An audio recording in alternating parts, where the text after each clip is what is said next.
Have you ever wondered how your sales performance compares against your competitors and peers? The B2B Sales Benchmark Report provides the definitive guide to what success looks like in 2021. See how you compare in terms of win rate, sales cycle, average deal value, relationships, and engagement. You can see the results and get the full report at ebster.com/B2B-sales-benchmarks.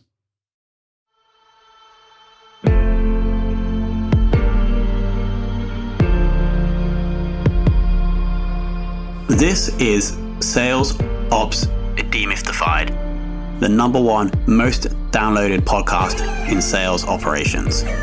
We invite the brightest minds in sales operations onto the show to deconstruct the why, what, and how behind rep productivity, forecasting, metrics, and all things revenue. This podcast is brought to you by Ebster, the leading customer engagement platform for Salesforce.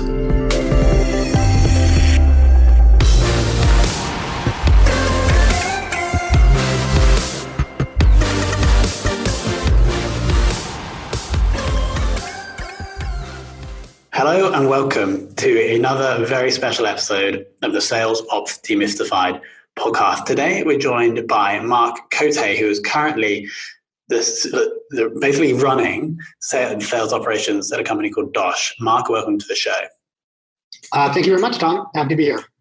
And so I'm super excited to talk to Marc. Marc has, we think, about 15 years of experience in sales ops with some very credible names. And also, I actually had a similar person on the show recently who also worked at Bazaar Voice, where you also worked, right, Marc? His name was Bhushan, but I think he was post you. He was after your time.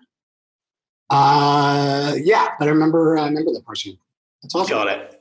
But then we also, of course, we have Yahoo and we have Tumblr. So this is going to be a super exciting conversation. Marc, first, I'd like to go all the way back to the start. How did you first get into sales operations? Yes, I left business school and got into business strategy. So I was a consultant at the Boston Consulting Group for a few years in New York, and then left.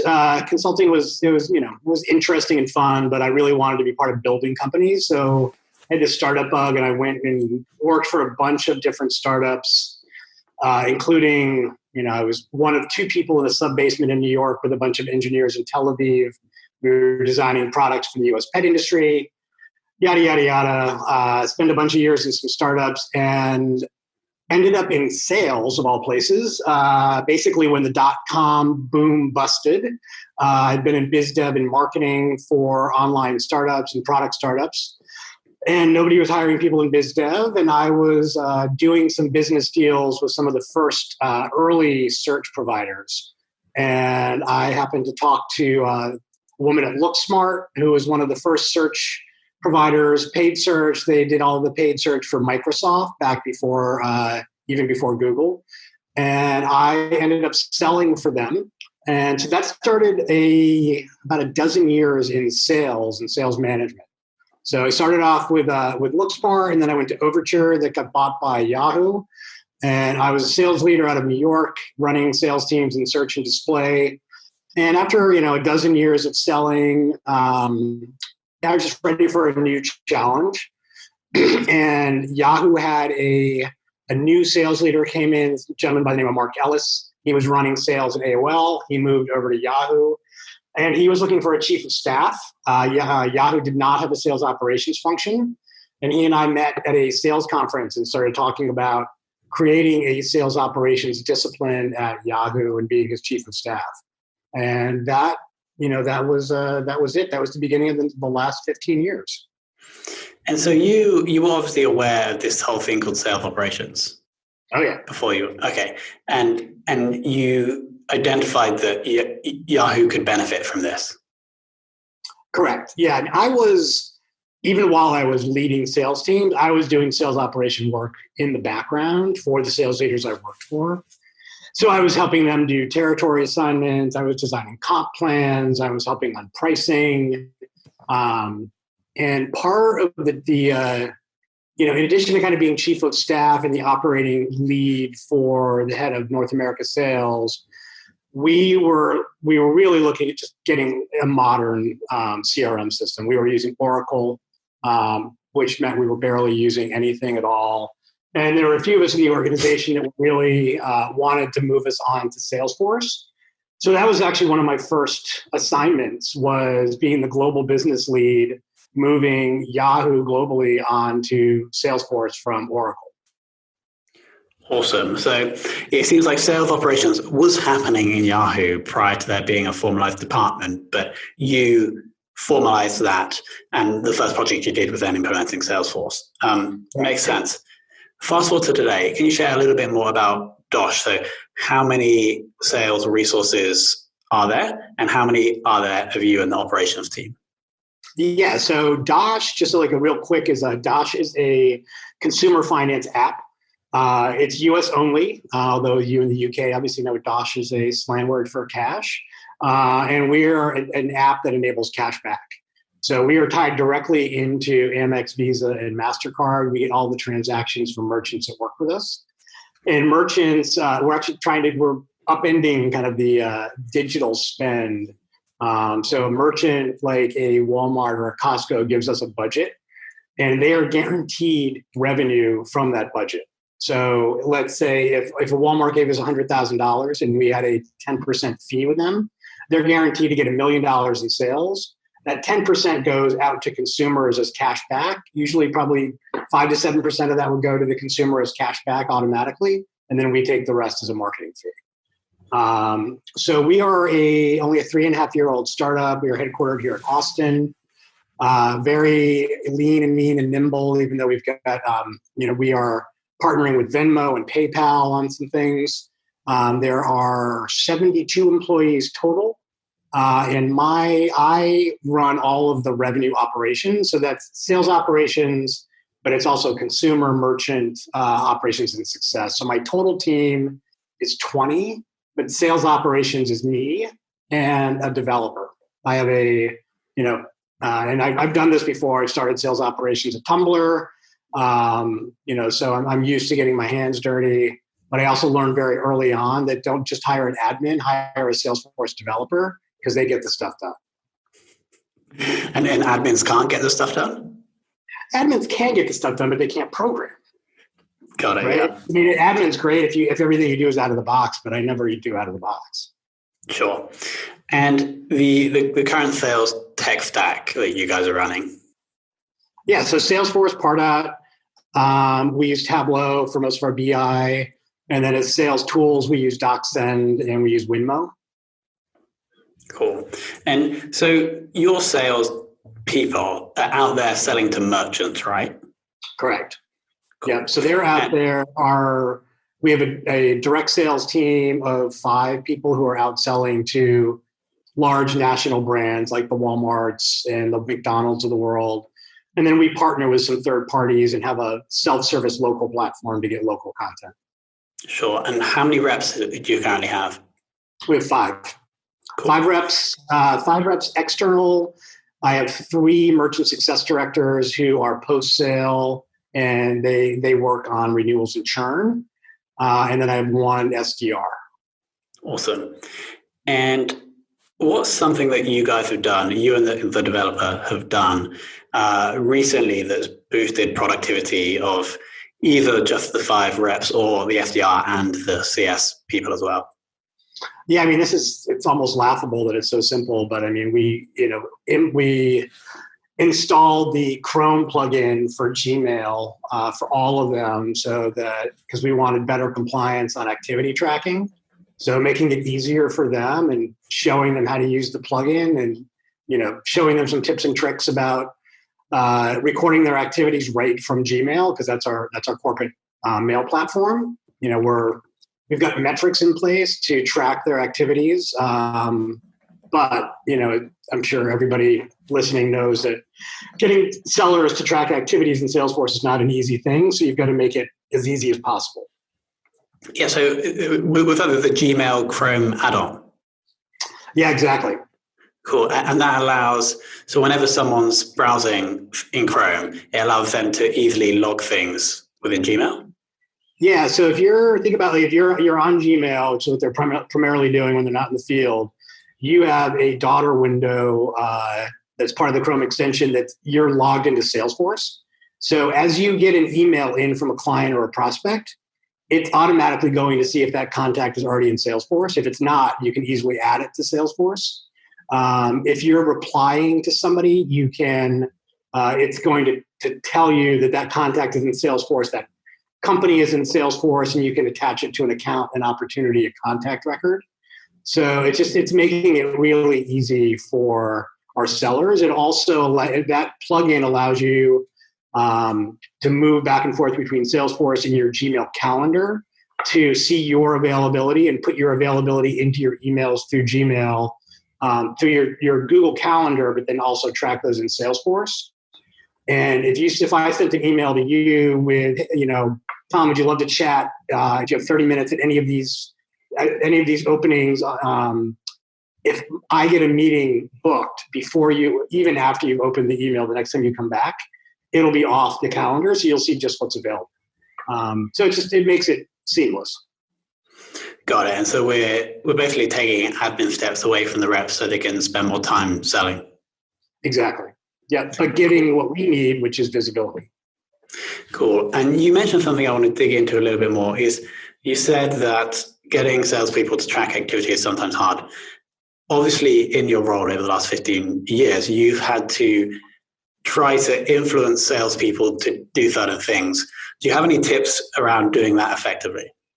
Yeah, so there's two things that I found effective. So, one is a little more carrot, one's a little more stick. The carrot is that I am a firm believer, especially having been a sales leader, that never ask something from a salesperson without giving them something in return.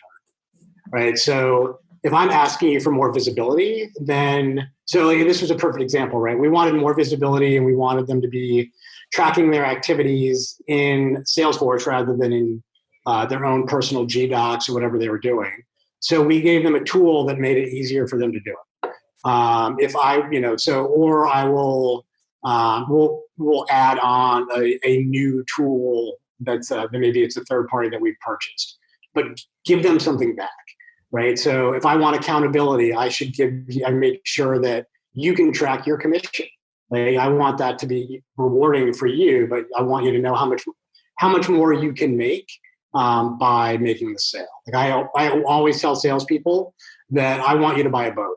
Right. Like if you hit it out of the park, I want you to buy a boat with your commission check. The more stick approach, and something that I continually do, which is sneak things in.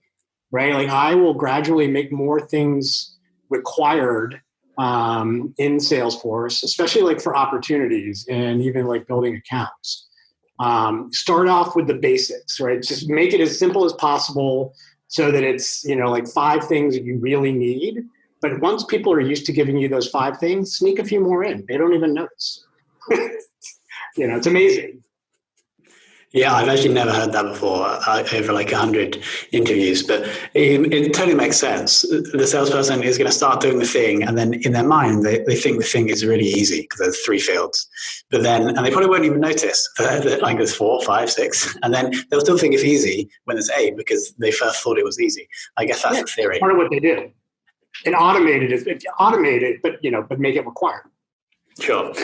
Quickly going back to that Chrome plugin, because it actually kind of sounds like our product. It isn't Evster by any chance. You said it was the Gmail plugin, but is that syncing between? Oh, amazing. So that syncs between Gmail and Salesforce. It does, yep. Cool. Amazing. So next question, and I assume you guys have been working a little bit more remotely in the last couple of months. Has that changed the way you work with the reps? Are you doing anything different than when you guys were all in an office? Honestly, no. I mean, we have 2 reps are in New York, and then the other 3 are in Austin. But we're all, even when we were all in the office together, we were used to doing Zoom calls together. So now it's just that every call is a Zoom call. It's probably it's easier for our remote employees now because with everybody on Zoom, you're much more in tune with how you talk about things. If you use a whiteboard, you need to make sure you have a camera on it or use a virtual whiteboard. So I honestly, nothing has changed with the way that I interact with our sellers. And that's totally a big advantage for teams that had different offices to being completely remote. It can actually get more inclusive, which is super interesting, isn't it? Absolutely. Yeah. Next question on the forecasting process. How are you guys currently doing that? Yeah, so we forecast weekly. It's done by me and my team. But so it's a blend between information from our finance team and business intelligence for actual revenue and how the revenue is pacing, and then a weighted view of pipeline that we need to complete by the end of the quarter. And then by 6 weeks into a quarter, I'm starting to forecast the following quarter. So we're looking for that visibility. Well, it sounds like a logical process. And now on to metrics. If you could only measure one sales-related metric for the rest of your career, which would you choose? Revenue. I mean, it's revenue. That's an easy answer, but it would be revenue and pipeline velocity or your pipeline coverage, right? Because that's how you're going to get revenue. Do you have enough in your pipeline to draw from? Because not everything will close. I mean, we all know that. But you can't have a 1-to-1 coverage ratio, and a 60-to-1 coverage ratio is silly. But you should probably have 5 to 10. Got it. Okay. So if I know they've got coverage, then I feel pretty confident that we'll get to the number we need. Got it. So if you can have the cheap one, if you can have revenue, then you take pipeline coverage. Yep. Awesome. And then final question is, who has inspired or educated you the most in sales operations? Yeah. So it's funny because he's the first sales operations person that I hired. His name is Dan Walsh. He's now the global head of sales ops at Spotify. So I hired him as my first person in sales ops at Yahoo. We worked together at Yahoo for 3 years, and then I hired him away from Yahoo to Tumblr, which oddly enough, Yahoo bought Tumblr 6 weeks later. But so he and I worked closely together for 5 years, and while I hired him, he's taught me a lot over the years. Just a really smart consultative approach, and he's got that good balance of being consultative, but also being an operating leader. You need to be a little strict sometimes. Got it. Awesome. Well, Marc, I've took some actually very actionable tips away from this interview. Normally the concepts I summarize at the end or the insights are more like high level, but here we have very actionable. Salesforce developer over admin, because they can actually get stuff done. I'm not sure how politically correct that is. And then I just really like this sneaking stuff in. Just put it in there, easy at first, and then put more in over time. And then, of course, we have heard this before, but I think it's so important, is never ask for something without first giving something, whether that's a new tool or helping the sales rep somehow. So that's what I took away. Marc, thank you so much for coming on. Yeah, I appreciate it. Thanks for being patient, finally having me.